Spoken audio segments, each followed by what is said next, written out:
Hello guys, papunta po ako ngayon sa bagong City Hall ng Lipa. Nandito na po tayo ngayon sa Levittown.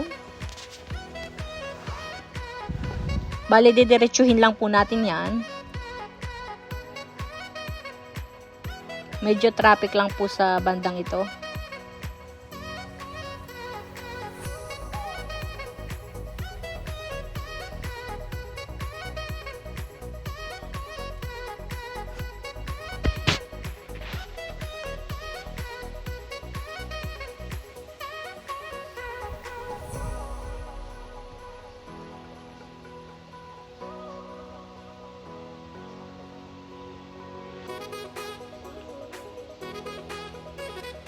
Madadaanan na lang din po natin yung school ng UB.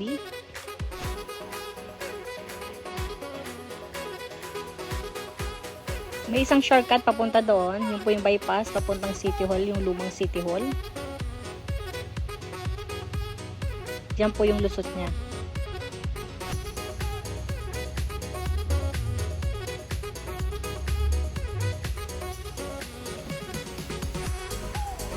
Sa bandang kaliwang yung pinapasukan.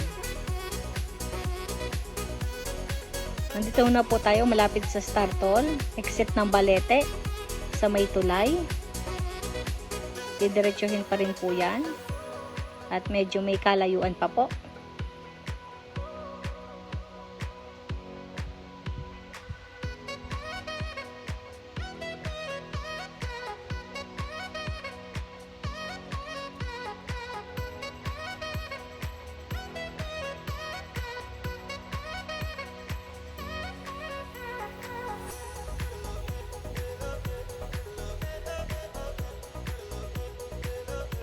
Pag nakalampas na po tayo dyan sa may tulay na yan,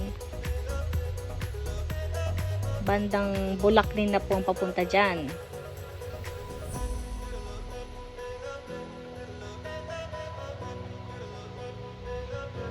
Yan po, nasa Bulaklin na po tayo. Nasa may makita po tayong Areza na subdivision. Yung po yung papuntang New City Hall ng Lipa. Sa bandang kaliwa po siya. May makikita po kayong signage. New Lipa this way. Yan, pagpasok po ng subdivision, Areza subdivision po yan. Dire-diretso lang po. Yan po yung way papuntang City Hall. Medyo may kahabaan lamang po. Pero may libreng sakay naman sila dyan.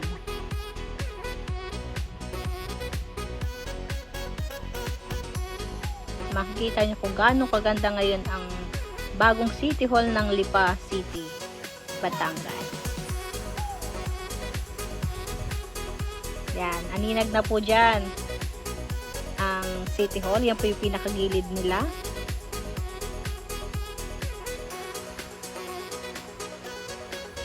Sa bandang kanan po, dun po liliko. At doon po yung way papuntang front. Yan. Doon sa may guard po na yon. Medyo malawak na rin po dyan ang parking. Pwede sa gilid na yan. At pwede rin po sa loob. Yan. Sa harap po yan. Pwede mag-park. Pwede rin po doon sa pinakaloob. Ito na po ang front ng City Hall ng Lipa. Ganyan po kalapad, ganyan din ka ganda. Yan, dito na po ako sa unahan. Makikita niyo po ang daming nakapark. Maliwalas ang City Hall ng Lipa.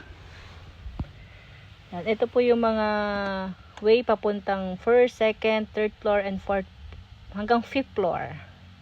Ito po yung hallway nila sa unahan. Yan, ganyan po yung lapad at kaluwang. Marami na rin po nagsisipunta dito. Yan, meron din pong parking doon sa pinakadulong yon.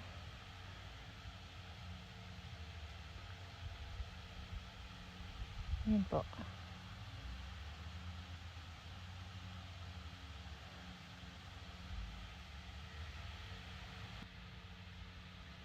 Bale hanggang 5th floor po sila.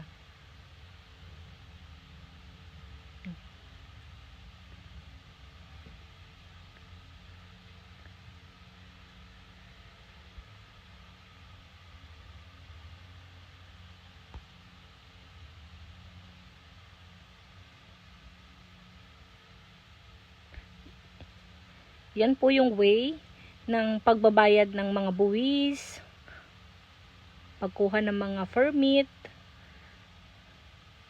Yan po, sa way pong yan. Yan po yung treasurer office nila.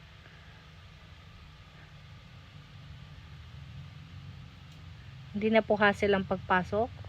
At lahat po ng window na yan, may mga naka-duty na rin po. Pwede kayong magtanong. At ito rin naman po yung pinakalikod niya. Pwede rin po kayong mag-park sa pinakalikod. Yan, makikita niyo po dyan. Medyo hindi pa nga lang po ayos, pero marami na rin po nagpa-park. Yan, ganyan po yung kaluwang.